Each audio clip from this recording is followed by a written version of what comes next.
Hi everyone, thank you so much for joining. So I'm just going to take you through a little bit of my career. It's been a bit of a whirlwind, lots of different things, but unfortunately I have experienced a lot of disability discrimination within that. But hopefully this leaves you with some ideas of, how you can shape your career, give a bit of demonstration of that resilience that unfortunately we all have to have. But there's light at the end of the tunnel and there's lots of positives come out of it too. So it started back when I was at university and I was studying economics, which at the time was incredibly demanding, absolutely the wrong decision, but one of those where you go into it at 17, 18, thinking this is what I want to do for the rest of my life. And I remember that it was just so difficult trying to get the university to understand my illnesses, my disabilities. You had that side of things, you had the disabled students allowance, and that felt so great. Oh, wow, look how supported I'm going to be at university. And then when I got there, unfortunately, that was a real letdown. The struggle that really stood out to me most was I remember that we were sitting in exam, and because of my disabilities, I got extra time. So myself and another student were always in a separate room from everyone else, a little extra time room. We'd have extra time. We were allowed to take breaks, get up, walk about, just to give us that additional support. We weren't being looked at. We didn't have to worry about, how we were being perceived. And that was great until this one day where we were doing a computing exam, and it was one of those exams where you can't move on from one question until you'd done the one before it. So it really followed on. It started off great, fine. I got three, four questions in, and there was suddenly one that I couldn't do. And I thought, I don't recognize what this is asking me to do. I don't understand it at all. And for the next 40 minutes, I sat there heartbroken because I couldn't do the rest of the paper without this one question. I was so upset. It just took everything out of me. I went home, I cried. My disabilities all flared up, my symptoms flared. I was exhausted, mentally drained. I was physically in pain just from the upset and the stress that that had caused. And then the next day, I got a message from my friend. Oh gosh, that exam was hard, wasn't it? And I was like, yeah, I I don't know what to do about that. And then he goes, it was so lucky that the lecturer came and told us the answer for that question, though, wasn't it? And suddenly I had a realization that nobody had known the answer to that question. But when the lecturer had realized that, he had gone into the two exam rooms opposite the corridor to us, told them all the answer so they could proceed with the exam, but forgotten about the disabled students in that other room. And there was no repercussion of that. I raised it. It took me weeks, months to even get a I'm sorry. And it didn't even come from the lecturer. It came from the, head of the department. There was no acknowledgement of the impact that had on the rest of my studies, on how I was feeling, anything. And then the worst part was, even though it wasn't my fault at all, I would have to resit that exam in August after 8 months of no contact, no support, no supervision, just because of the mistakes that were made by that lecturer and the fact that they hadn't thought to include disabled students in that additional support that was required for everyone. After university, I realised very quickly that economics was not for me. I had a placement year at Goldman Sachs Investment Bank where you were expected to be in from 7 a.m. till 7 p.m. And I very quickly realised that that was not sustainable. They sold you a dream. They sold you the gym membership on site, the restaurant on site, the dry cleaners on site. And you think that these are all lovely perks until you realize that's because they don't want you to leave. And very quickly, I realized that is not a life that I can work in. It's not sustainable for me. I really tried to push through, but as you all know, that doesn't work. There's a point that we all have to accept something's not working and it's not accessible. I tried to get support from occupational health, but again, those demands were there. I had two reports to do in a day. One had to be sent by 8 a.m. and the data for the second one didn't come through until 7:30 p.m. There was no workarounds. And at that time, there was no remote working at all. So I decided that investment banking was not for me. That's when I started to get into social media. And it worked out great. For a while, I was freelance. I had my own business. I was loving self-employment. I worked with amazing brands. I worked to my own hours. I worked around my health, most importantly. Yes, at 22, 23, there was still some times where I pushed myself and tried to chase, what others were chasing, tried to live, that dream that I thought I wanted. But actually, as time went on, I realized the most important thing was myself and my health and well-being. And so I really worked hard to build a business around what I needed from it as well, and not just the financial aspect. And it worked great. I loved it. However, after some time, I decided that I needed to buy a house. And the easiest thing to get a mortgage is a full-time job because self-employment on a mortgage, oh, it requires a lot of years of, all the admin and the tax returns and things like that. So I set out into the employment world and it was very interesting to say the least. So I got a role at a natural oral care company called Georganics, and this was in March 2020, just a few days before the pandemic started. It was incredible when it started out. The role was advertised as 2 days in the office, 3 days at home. I knew that would suit me really well, that minimizing that commuting time, but it wasn't far anyway. And I was so excited. The pandemic started only 2 days into the office, and I thought, oh no.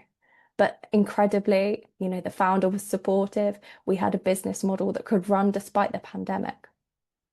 Unfortunately, that support did not last. Over the next 6 months, I was pressured to come back to a workplace, even though government guidance was for me to stay at home. I was classed as high risk, and I repeatedly told them that, but they didn't care. I didn't even have an office at that point. We were expected to work from the picnic table of a warehouse in the manufacturing um, plant because they'd got rid of the office due to the pandemic. And I just thought, what is going on? I felt like I had done something wrong by trying to protect my health and listen to government guidance. I asked for adjustments. I asked for, the basic things that were needed, the 2 meter space, the protections, the masks, all of that. And it was met with, no, we can't do that, but you need to come back into the office. Weekly, it was told to me. I was asked when I was coming back in. And at that time, I was shielding not just because I was high risk, but because I was having multiple hospital appointments because I was exploring a new diagnosis, which I would then require surgery for. Every time I had a hospital appointment, I was required to isolate for 7 days. It was so stressful, worrying about my health, but then to worry about my financial security as well. It was too much. Unfortunately, it got to a point where the work was not sustainable. The founder's relationship with me and his questioning constantly of my health and why I couldn't just come into the workplace, it got too much. And unfortunately, the week that I got a mortgage and moved into my very first home, I lost my job. Now, that had started a week prior. I noticed that my job had been advertised online with no discussion, no conversations to me about my performance. I was just sitting there, and my colleague sent me my job listing. And when I questioned that with the CEO, he told me it was nothing to worry about. We would discuss it another time. He let me go ahead and get a mortgage and move into my new house. And then days later, told me that I needed to come into the office or I could leave. We had a lengthy phone call. I reiterated that government guidance was for me to stay at home, that there was no performance concerns, that he was in Italy for half of the pandemic. So why did it matter if I was in the office? But unfortunately, it was not enough. They decided to make my role redundant, which I can imagine you're all thinking, how did that work when it was a personal issue? Exactly. Rather than following actual procedures like disciplinaries or anything like that, they said that my role was being made redundant, only to replace it with someone else a matter of weeks later. I really tried to fight that decision. Thank you, Rod. I tried to fight that decision. I raised a grievance on that. Nothing happened. It was investigated by a company that were being paid for by the CEO. So of course they found them, no wrongdoing at all, even when I laid it out on the line. My colleagues were told that I was being redundant before I was. Over the next 16 months, I tried to learn everything that I could about employment law and disability discrimination. And I decided that I would represent myself at Employment Tribunal, which was the biggest thing I'd ever done. I had no idea where to even start. Thankfully, there are some amazing Facebook groups that take you through everything.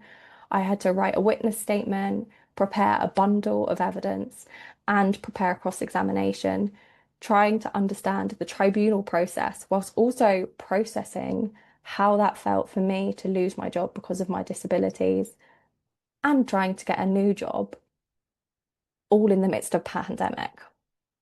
In March 2022, I represented myself and I successfully won my claim of discrimination arising from disability. The judgment stated that G Organics demonstrated extremely poor employment practice in how I was treated, and they agreed and concluded that the reason they terminated my role was because I needed to work from home in line with government guidance due to my disabilities. It took months for them to pay me the amount of money that I was due from lost wages, from injury to feelings. I had to go public with it and put it on LinkedIn because it got so bad that, penalty notices were being sent to them and they just didn't care. I think the thing with this is it was not just hurtful financially, but it really knocked my confidence. For so long I'd been self-employed and I thought that moving to employment would be, give me more stability, more safety, but actually it didn't. I then went back to freelance, but I decided that I no longer wanted to work in the private sector, selling toothpaste or beauty products or things like that. I wanted to do something that made a difference. So I started freelancing in the charity sector, and that's where I really found my calling and I loved it. So I worked with Parallel to do their Purple Sock Day campaign, and I worked with some other smaller charities like disability charities. And then from those roles, I got a role at the National Literacy Trust. I worked there for a year, then moved to the Children's Society for 2 years, leading on all of their social media content as a storytelling producer. And then just 4 months ago in September, I moved to UNICEF UK as a senior organic social media manager. And I've got to say the difference in the charity sector compared to the private sector is incredible. I've found there's so much more support for well-being. We've got a vicarious trauma plan to help us working on those difficult topics. We've got a lot more flexible working, whether that's working hours or working from home. In my previous two roles, I went into the office. I didn't go in at all at National Literacy Trust in a year. At the Children's Society, I went in once for a Christmas party. So a lot more flexibility. At UNICEF UK, I go in once a week, but that's mainly my choice. And I also find that a really nice environment. I'm also part of the Inclusion Network. So I'm co-chair for Inclusive UNICEF. So I work to promote the Disability Network, Racial Justice Network, and really put inclusion at the heart of our work, which I love doing. So despite everything that went on, it has actually worked out better than I ever could have dreamed of. And I'm so glad I'm no longer selling toothpaste. But I think it's that thing of sometimes when you're in those moments, it really cuts you and hurts so deeply. But we all have that resilience. And sometimes those things are a redirection. And it ends up that cut rid of the bad people and focus on the good ones. And sometimes you end up somewhere that you never expected, but works out amazing.